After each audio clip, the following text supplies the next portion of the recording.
5, 4, 3, 2, 1. Okay, let's roll. Obesity has become a big public health concern.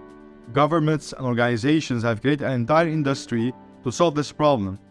Despite the efforts of good-willing experts and individuals, fad diets and fad exercise regimens still sell. In our episode today, we're gonna talk about these fad diets, we're gonna talk about if they work or not from a peer-reviewed research paper, and give our own conclusion at the end, and we hope you all benefit from this intervention. In this episode, various diets that focus on juicing or detoxifying, intermittent fasting, the paleo diet, and high-intensity exercise will be covered. Obesity has emerged as one of the most significant global public health issues, and it is linked to higher rates of morbidity and mortality, as well as more expensive medical treatment. The US spent $147 billion on obesity and related illnesses in 2008 alone, and expenses are expected to climb.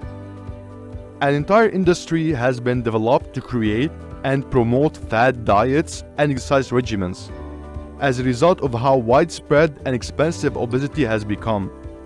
The following topics will be covered in this episode as we examine the most recent research supporting 4 well-known weight loss programs: diets that emphasize juicing or cleansing, intermittent fasting, the paleo diet, and intense exercise.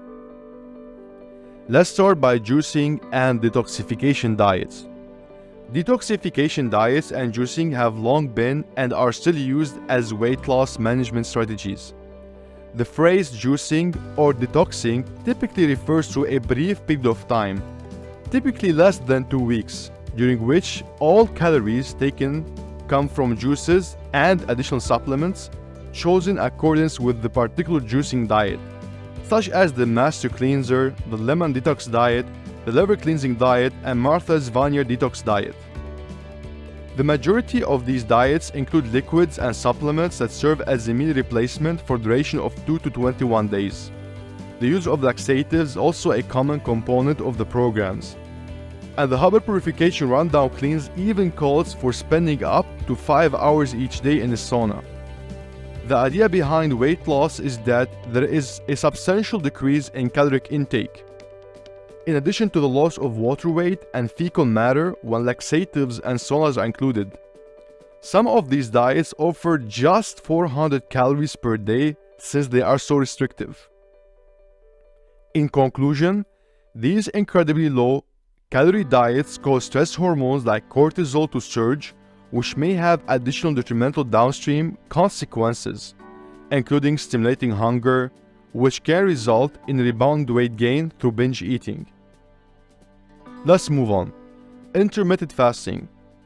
Periodic fasting, commonly referred to as intermittent fasting, is a weight loss technique that entails periods of minimal or no calorie intake, usually lasting 16 to 48 hours, followed by periods of regular eating.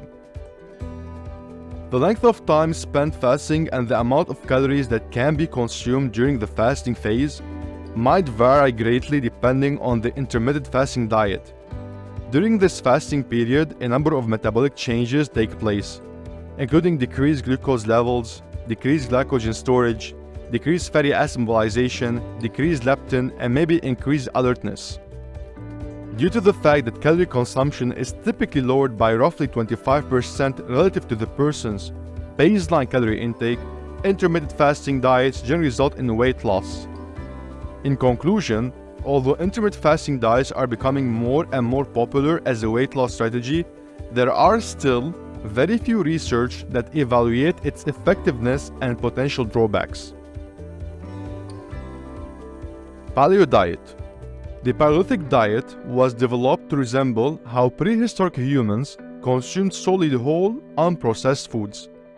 This diet was developed on the grounds that, according to a theory, human genetics are best suited to it, since human genes ceased changing during the Stone Age roughly 10,000 years ago. Fresh produce, fruit, lean meats, chicken, fish, eggs, tofu, nuts, and seeds are all considered paleo foods. Cereals, grains, legumes, and dairy products are not.